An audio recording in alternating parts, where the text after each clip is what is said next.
सर्वा इंडिपेंडेंस स्वतंत्रता दिवस है, उसकी बहुत बहुत मुबारक। आज सुबह तो आप सब लोगों ने कमाल कर दी, इतनी अच्छी तिरंगा रैली निकाल के, हाँ, पूरे जोश के साथ। Very good.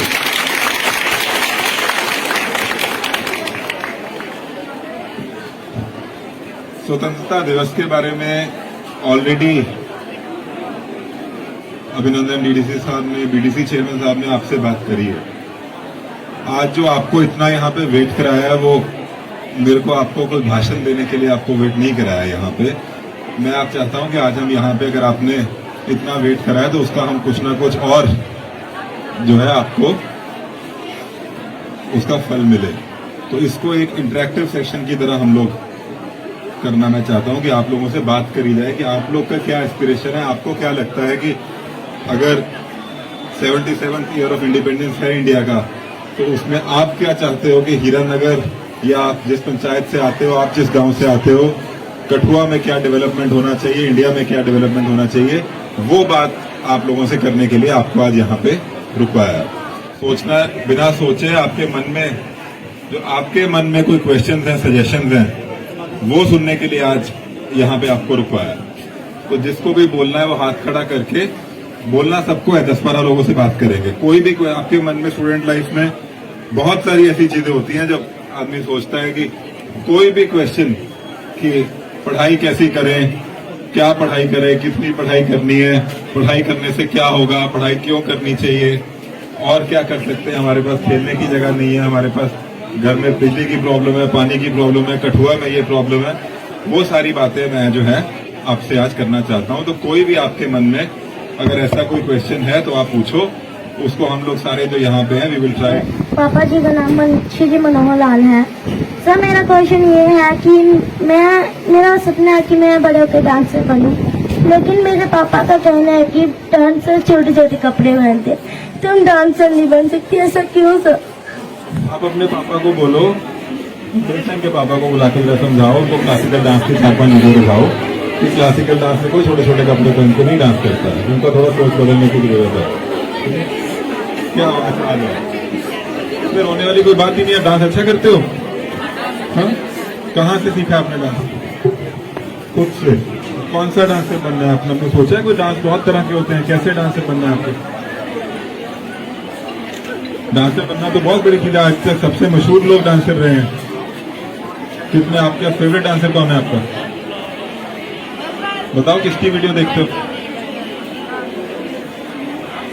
कहाँ रहते हैं आपके पापा? हाँ, पंजाब में। तो वो ऐसा क्यों, आपको क्यों ऐसा बोलते हैं कि डांसर छोटे छोटे कपड़े पहनते हैं? नहीं पता। चलो उनसे बात करेंगे। अगर आपको डांसर बनना है तो आप डांसर ही बनो।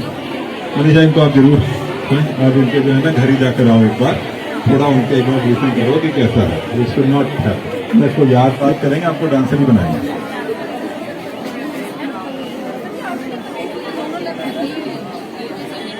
आपके पापा को समझाएंगे, ठीक है? और आपका डांस अगली बार जो है ना कोई हमारा होता है, इनका आना, इनका आप जो है ना नाम भी नोट करना। अगली बार हमारा कोई वहाँ डिस्ट्रिक्ट लेवल पे फंक्शन होगा तो इनसे डांस कराएंगे, ठीक है? तो आपको वहाँ पे बुलाएंगे। चल, है कोई? मैं हाईटेक स्कूल में 11th क्लास में पढ़ती हूँ। मैं आपसे ये कहना चाहती हूँ कि हीरानगर में गर्ल्स के लिए कोई स्पोर्ट्स नहीं है, तो हमारे लिए यहाँ पे स्पोर्ट्स के कुछ प्रोग्राम्स ऑर्गेनाइज किए जाएं, जहाँ पे हम अपनी स्पोर्ट्स की बारे में बताएं। यहाँ पे कुछ भी नहीं है गर्ल्स के लिए। यहाँ पे बॉयज हॉकी खेलते हैं, उन्हें ट्रेनिंग मिलती है, बट गर्ल्स के लिए यहाँ पे कुछ भी नहीं है। ये एडवाइस है कि गर्ल्स के लिए यहाँ पे कुछ स्पोर्ट्स के लिए कुछ किया जाए। Thank you. हमारी क्लासेस रहती हैं तो हमें टाइम नहीं मिल पाता कि हम कब खेलें, और हमारे टीचर्स भी कुछ बिजी शेड्यूल में बिजी रहते हैं, जिससे हमारे स्कूल का काम वगैरह होता है, इसलिए हमें यहाँ पे भी कुछ नहीं मिल पाता जिससे हम खेल पाए। सो आपसे ये एडवाइस है कि गर्ल्स के लिए कुछ किया जाए। तो अगर आपका स्कूल जो छुट्टी हो जाती है उसके बाद में आपको शाम को वहाँ के खेलने दे तो बात बन जाएगी? यस। सीओ साहब कराओ। तो आज से आपने स्कूल जब खत्म हो जाएगा तो छुट्टी हो जाएगी, पर टाइम फिक्स करो सीओ साहब, 2 घंटे शाम को स्कूल का जो है गेट खोल के इनको बच्चों को खेलने दो, इनको जाके, ठीक है ना? Thank you, sir. Myself Shiv Sharma from school in Francis Higher Secondary School. I am studying in class 12. तो मेरा ये क्वेश्चन है कि हमारे यहाँ पे कचरा बहुत ज्यादा है, कचरा साफ नहीं होता। चाहे कुछ भी कर लिया जाए, अभियान भी चलाए हैं नरेंद्र मोदी जी ने, पर कचरा साफ नहीं हुआ। क्या होगा या नहीं होगा? हिम्मत करके पूछा भी है, so it is very very good. आप मेरा आपको एक क्वेश्चन है, हाँ, बात करने के लिए। कचरा आता कहाँ से है? हमारे से आता है। आज यहाँ पे हम बहुत सारी फैमिलीज जो वो एजुकेटेड भी हैं, वो कचरा नहीं फैलाती है, पर बहुत सारी ऐसी भी हैं जो यहाँ से उठाती हैं अपने घर से कहीं और उठा के डंप कर देती हैं। तो उनको मतलब सरकार को ही मतलब कोई सिस्टम करना चाहिए कि जो घर हैं या कोई मतलब स्कूल्स हैं, वहाँ का कचरा कहाँ जाना चाहिए, वो सरकार को देखना चाहिए। चलो अभी मैं आपको एक चीज बताता हूँ। इसमें सरकार, आपका पॉइंट बिल्कुल ठीक है, सरकार को ही करना चाहिए, पर सरकार एक लिमिटेड दायरे में इस चीज को कर सकती है। देखो, कचरा, सरकार तो कचरा क्रिएट नहीं कर रही है। कचरा क्रिएट कहाँ से हो रहा है? घर से हो रहा है। आज से अगर हम आजादी के पहले की बात करें, ठीक, आज से 75-76 साल पहले कभी कोई ऐसा होता था कि कोई सफाई कर्मचारी आके कचरा उठाते थे? आज से 20 साल पहले भी कोई सफाई कर्मचारी कचरा उठाते थे क्या गांव के एरिया से? हमारी सोसाइटी हमेशा ऐसी रही है, खास तौर से इंडियन सोसाइटी, जहां पे लोग सुबह उठ के अपने घर की और घर के बाहर की सफाई खुद करते रहे, और वही करने से हमारे जो है गांव साफ रहते थे।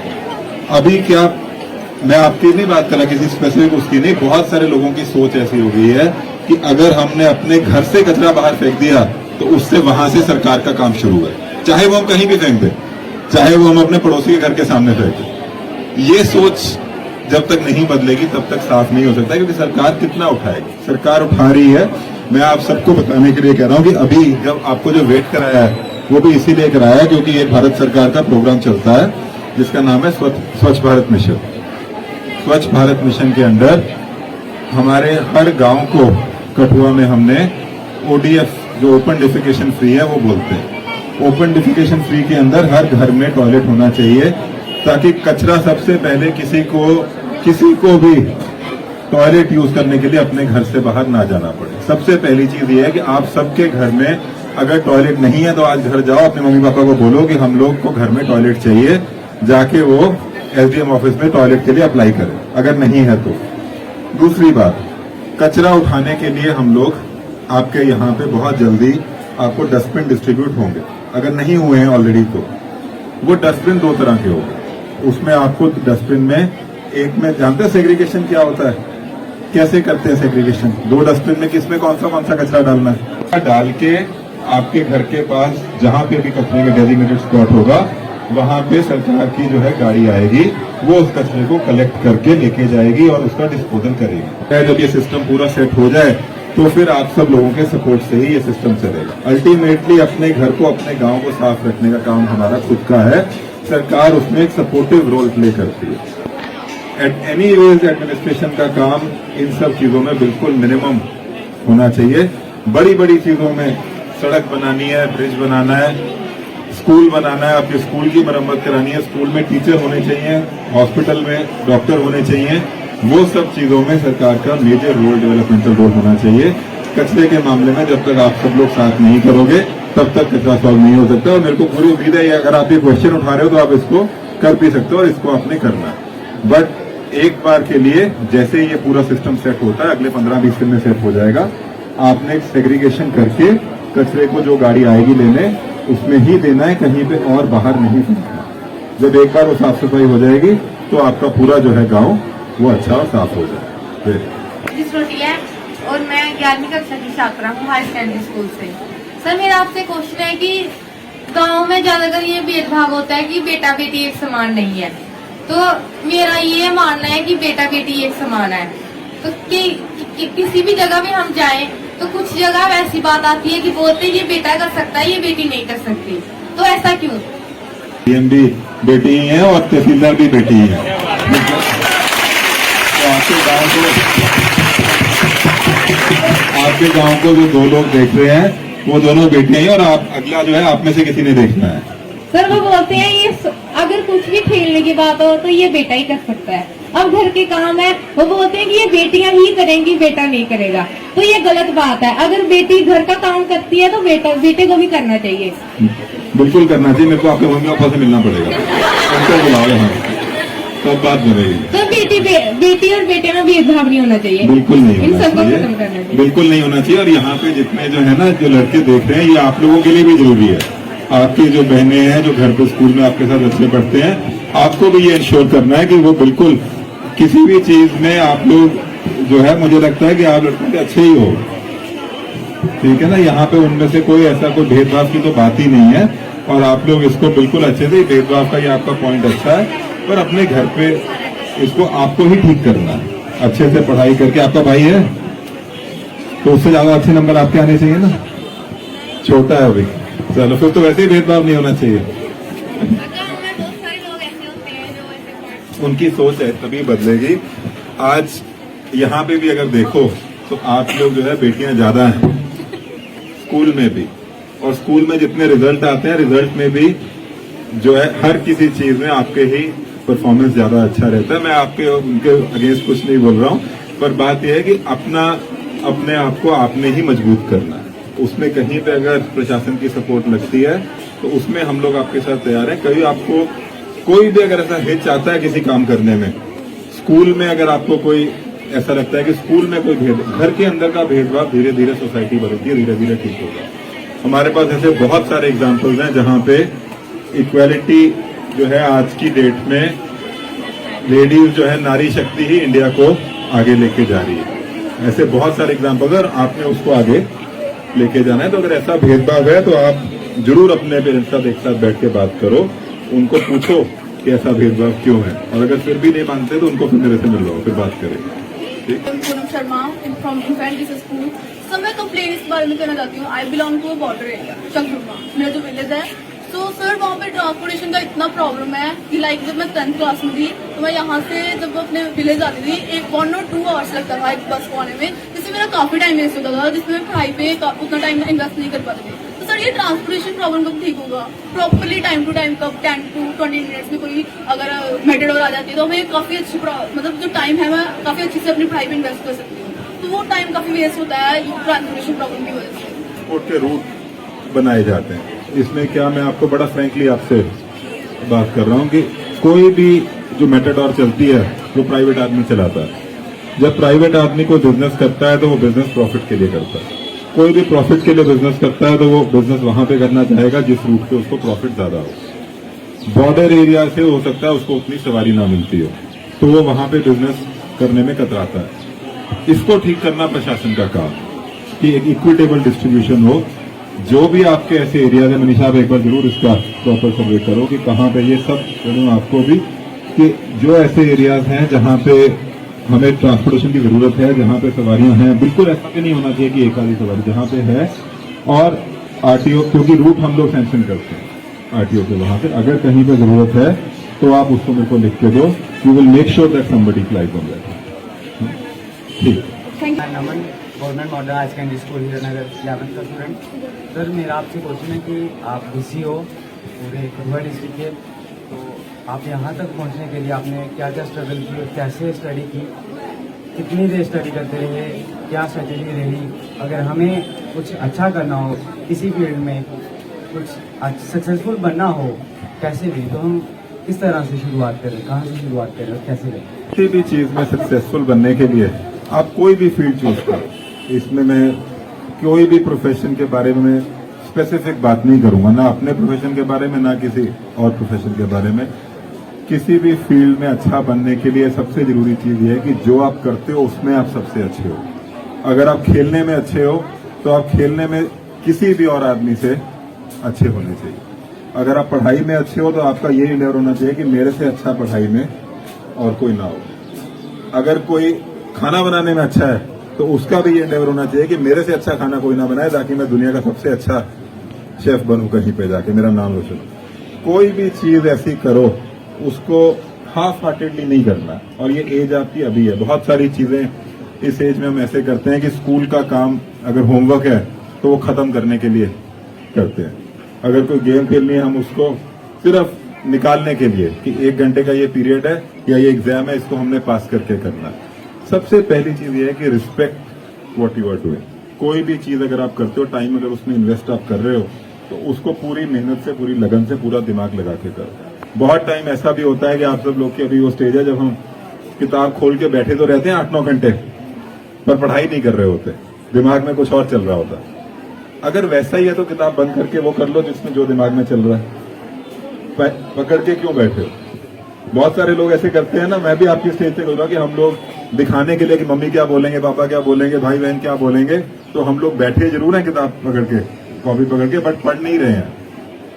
उससे ज्यादा जो है पढ़ाई को भी डिसरिस्पेक्ट और अपने आप को भी डिसरिस्पेक्ट आप किसी चीज से नहीं कर सकते। खेलो, पर जब पढ़ रहे हो तो पढ़ो, और पढ़ने में अपना मन से एक बेसिक नॉलेज जो स्कूल एजुकेशन प्रोवाइड करती है वो सबको होनी चाहिए, और वो बेसिक नॉलेज एक प्रैक्टिकल नॉलेज भी होनी चाहिए। किताबों से बाहर निकलना भी बहुत जरूरी है, एक प्रैक्टिकल फील्ड में आपको जाना चाहिए। अल्टीमेटली एक सिंपल सा क्वेश्चन आप सबसे पूछता हूं कि आप सब लोग किताब में, आप बहुत सारे ऐसे लोग होंगे जो क्लास में फर्स्ट सेकंड थर्ड आते हैं, उनको किताब की नॉलेज पूरी है, बट क्या प्रैक्टिकल लाइफ नॉलेज है? आप सब लोग कुछ दिन में आप लोग बड़े हो जाओगे, आप लोग स्कूटी मोटरसाइकिल चलाओगे। आप में से कितने लोग ऐसे हैं जो आप में से ऑलरेडी कुछ लोग ऐसे होंगे जो चलाते भी होंगे, पहली बार वो नहीं चलाना, बट आप में से कितने लोग ऐसे हैं स्कूटी मोटरसाइकिल चलाना तो आप सीख लेते हो, उसका अगर टायर पंक्चर हो जाए तो कितनों को लगाना आता है? तो फिर तो आप फिर फोन करोगे ना अपने घर पे या कहीं पे और बदलने के लिए। Practical knowledge in life is also equally important. हर चीज को क्वेश्चन करने का आपका जो है, एवरीथिंग यू शुड क्वेश्चन, कि अगर ऐसा है तो ऐसा क्यों? अगर मेरे को ये चीज पढ़ने के लिए बोल रहे हैं तो क्यों, मैं क्यों पढ़ूं इसको, मेरे लिए कहाँ जरूरी होगी? अगर मैं ये खेल रहा हूं तो मेरे लिए क्या इंपॉर्टेंट है? अगर मेरे को आज ये खाने को बोल रहे हैं तो मैं क्यों खाऊं इसको? So basically my only advice to you is कि मैंने आपका क्वेश्चन बड़ा घुमा के करा, मैं इसलिए आंसर नहीं कर रहा क्योंकि डीसी बनना आपका टारगेट नहीं होना चाहिए। वो टारगेट बाद में, वो जहां पे आपको किस्मत में लेके जाना होगा वो आपको ले जाएगी। आपका टारगेट इस टाइम पे, इस स्टेज ऑफ लाइफ में ये होना चाहिए कि जो आप कर रहे हो उसको आप अच्छे से करो। अगर पढ़ाई कर रहे हो तो पढ़ाई अच्छे से करो, अपने माँ बाप का नाम रोशन करो। वो बड़े एस्पिरेशन से आपको स्कूल भेजते हैं, उनके बहुत सारे सपने हैं जो आप लेके स्कूल आते हो। वो बहुत सारी ऐसी चीजें सोचते हैं कि हमारा बेटा या बेटी स्कूल जाएंगे, उसके बाद में हमारा जो भी वो करेंगे एक अच्छे नागरिक बनेंगे, घर के काम में हमारा हाथ बटाएंगे। You will become a source of help to them in their old age. तो क्या बनना है वो आपकी स्टेज स्कूल छोड़ने के बाद आएगी, वो आपको किस्मत खुद ही ले जाएगी। और आप जो भी बनना चाहते हो, डीसी बनना चाहते हो तो बन जाओगे। अगर अभी जो कर रहे हो उसको अच्छे से करो, जो चीज कर रहे हो उसको मन लगा के करना। जो स्मार्ट क्लासेस हैं वो होती बहुत कम है, तो अगर हमें इस तरह से पढ़ाया जाए स्मार्ट क्लासेस से, और अच्छी तरह से पढ़ाया जाए, बोर्ड से बेहतर हम उसमें पढ़ सकते हैं, तो वो ज़्यादा अच्छा होगा। और लाइब्रेरी भी है लेकिन थोड़ी बुक्स की कमी है, इतनी ज़्यादा बुक्स नहीं है। और हमारा ये स्पोर्ट्स है एक थोड़ा सा प्रॉपर हो, कि अगर हम कहें तो हमें मिलना चाहिए खेलने के लिए टाइम, थोड़ा सा मिलना चाहिए, तो प्रॉपर हो थोड़ा। लाइब्रेरी का जो पॉइंट है उसको देखो, आपको कौन सी बुक्स लाइब्रेरी में आप चाहते हो कि लाइब्रेरी में आपकी कौन सी बुक्स हो। हमारे पास कठुआ लाइब्रेरी में बहुत सारी बुक्स है ना, आप उसको देख रहे हो। एक बार I think we should see all the big tehsil libraries also. हमारे पास वहां से we can transfer them books on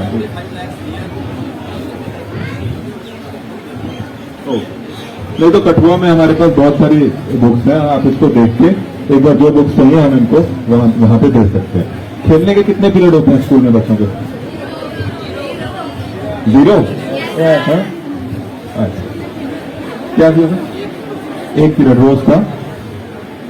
तो अभी जैसे आपसे बात हुई है कि खेलने का पीरियड अगर स्कूल के टाइम में नहीं होता है तो स्कूल के बाद आप आके अपने स्कूल में शाम को आपका टाइम कोई फिक्स करेंगे, चाहे 5 to 6:30, 5 to 7, उसमें आप लोग अपने स्कूल आके आराम से खेल सकते हैं, कोई प्रॉब्लम नहीं। तो हर एक एस्पिरेंट के दिमाग में होता है कि हम 11 और 12 के साथ किसी भी चीज़ की अगर प्रिपरेशन कर रहे हैं, मतलब वो सही है या क्या है? किस चीज की प्रिपरेशन? जैसे कि नॉन मेडिकल वाले करते हैं, जेई की करते हैं, कुछ करते हैं नीट की करते हैं, तो मतलब कि वो ठीक कर रहे हैं बच्चे की? बिल्कुल ठीक कर रहे हैं। देखो ऐसा है कि 11th और 12th करने के बाद आपको प्रोफेशनल कोर्स ज्वाइन करना है, ग्रेजुएशन करनी है। आप सोच चुके हो जो आपने 11th और 12th रखा है, उस ग्रेजुएशन में एंटर करने के लिए अगर आपको इंजीनियर बनना है तो आपको जेई लिखना पड़ेगा, अगर आपको डॉक्टर बनना है तो आपको नीट लिखना पड़ेगा, अगर आपको कोई भी और अगर आपको कॉमर्स फील्ड में जाना है तो आपको बीकॉम करनी पड़ेगी, अगर आपको आर्ट्स में इंटरेस्ट है तो आपको बीए करनी पड़ेगी। तो 11th और 12th ही राइट टाइम है जब आपने उसकी प्रिपरेशन करनी है।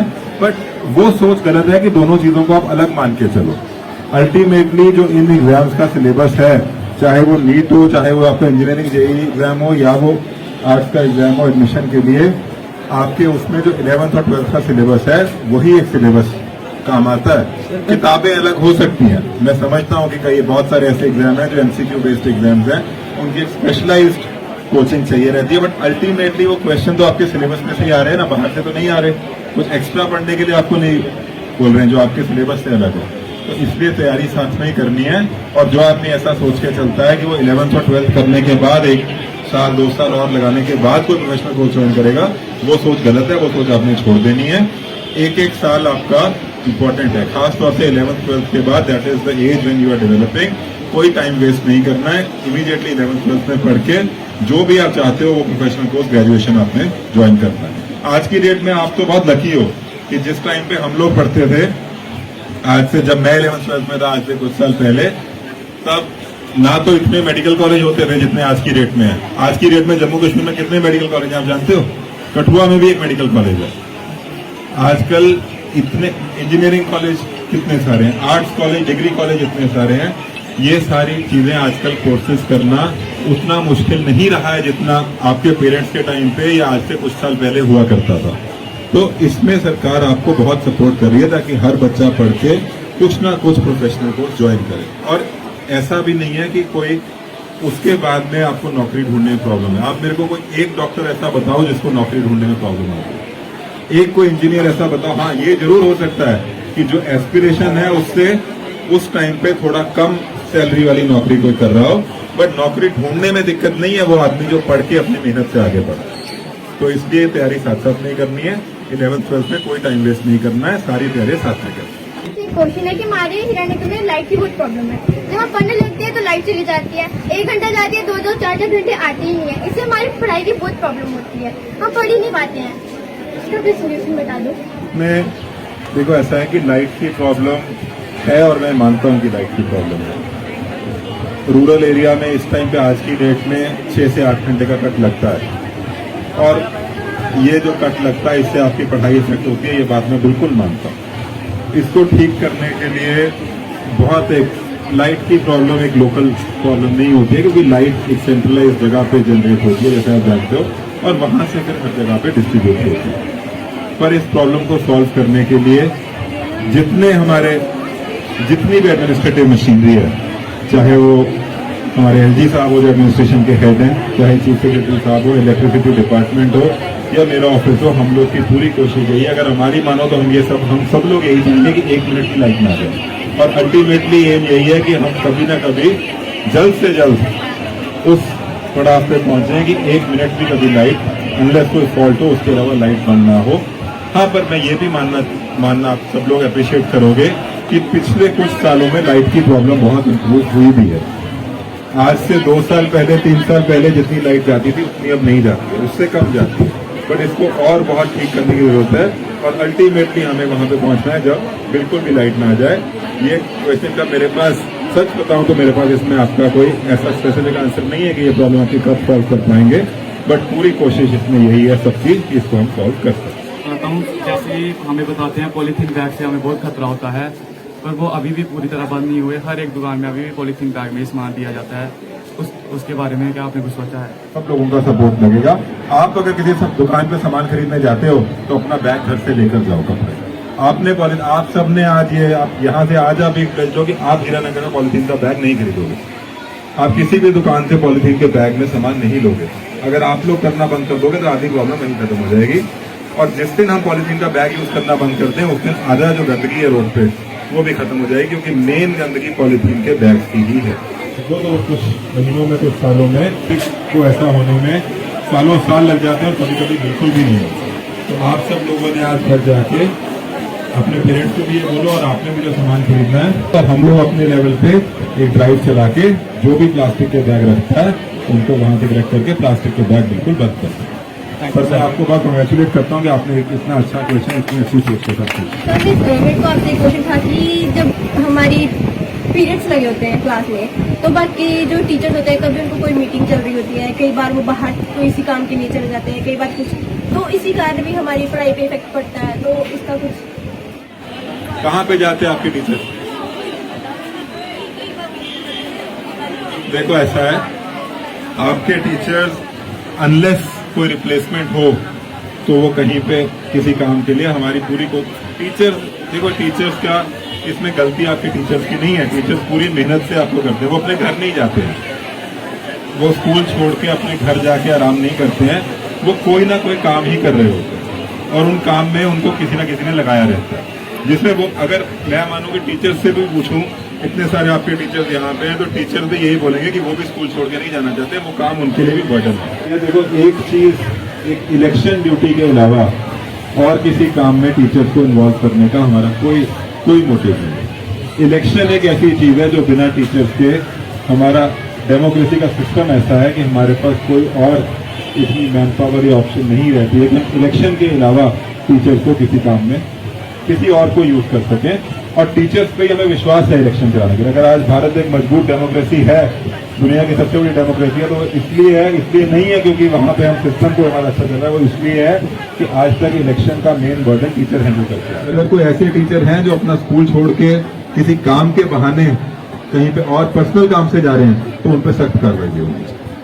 से बात करेंगे, आपको डांसर ही बनाएंगे।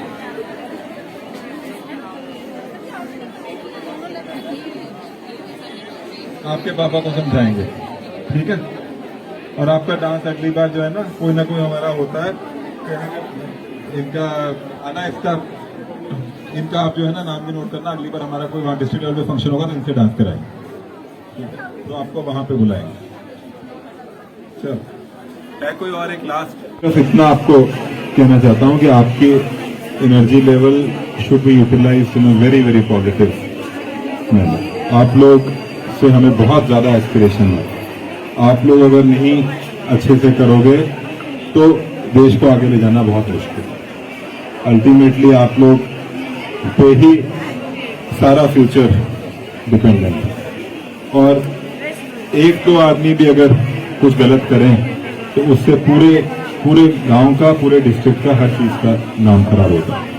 एक बहुत जरूरी बात जो मैं आपसे करना चाह रहा हूं, वो आप लोगों ने चाहता था आप लोगों में से वो कोई क्वेश्चन पूछे, आपने नहीं पूछा, बट मैं आपसे वो बात, इस बात को आप सबने ध्यान से सुनना है। अगर आप में से कोई नशा करता है तो उस आदत को बदलने का टाइम अभी है, इमीडिएटली। ये आपकी नशा करने के लिए कोई भी उम्र ठीक नहीं होती, और आपकी एज में तो नशा करना बिल्कुल जो है आपका फ्यूचर खराब करने वाली बात है।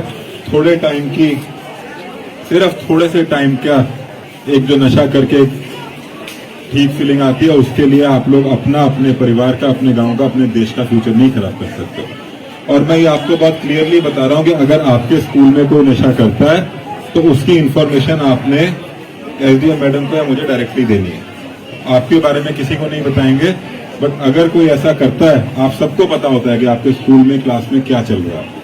आपने वो चुपचाप से आके उस आदमी का नाम और उस आदमी का कौन सा नशा करता है, कहाँ से आता है, अगर आपकी लोकेलिटी में, गांव में भी कोई नशा बेचने आता है तो आपके आंख और कान खुले होने चाहिए। ये आप ही फर्स्ट डिफेंस हो।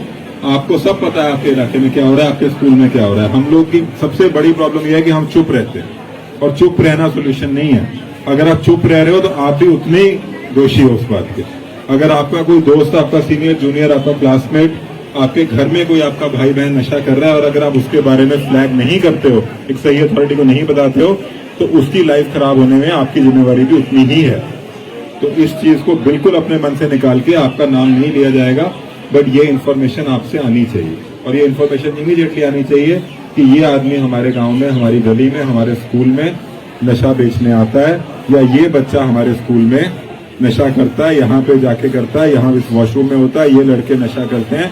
और कोई भी अगर ऐसी चीज होती है तो इमीडिएटली आपने बताना। अगर आप ये करते हो तो आपको ये बड़ा पुण्य का काम है बताना। आपने बहुत, अगर आप किसी नशा कर, हमने उसके खिलाफ कोई एक्शन नहीं लेना है, उसको उठा के जेल में डाले, उसके खिलाफ कुछ नहीं, उसका सिर्फ और सिर्फ इलाज कराना है ताकि वो नशा छोड़ सके।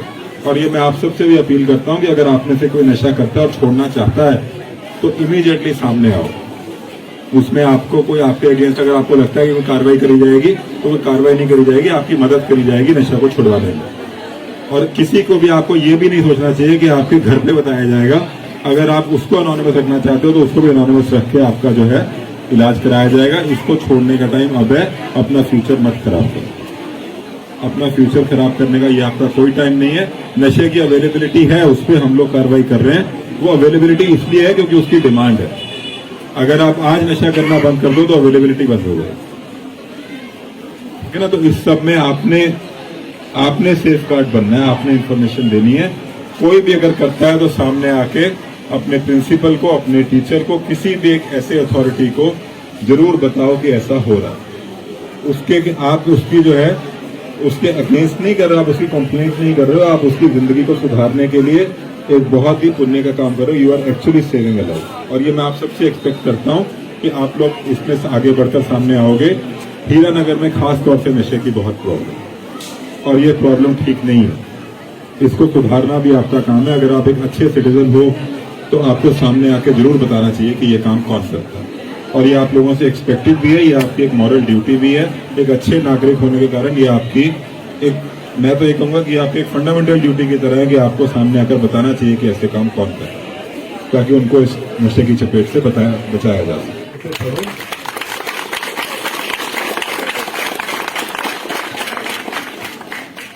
प्रॉब्लम आती है तो एडमिनिस्ट्रेशन आपके साथ हमेशा है। और कोई भी दिक्कत, कोई भी इशू अगर हो तो आप अपने लोकल लेवल पे अपने हेडमास्टर से, अपने टीचर से बात करो। अपने लोकल लेवल पे आप जाके किसी भी ऑफिस में जिससे आपको दिक्कत हो आप कर सकते हो। उससे ज़्यादा दिक्कत है तो आप कभी भी मेरे पास, कठुआ तो बहुत दूर नहीं है, आप अपने मम्मी पापा के साथ आकर मेरे से किसी भी टाइम मिल सकते हो। Thank you.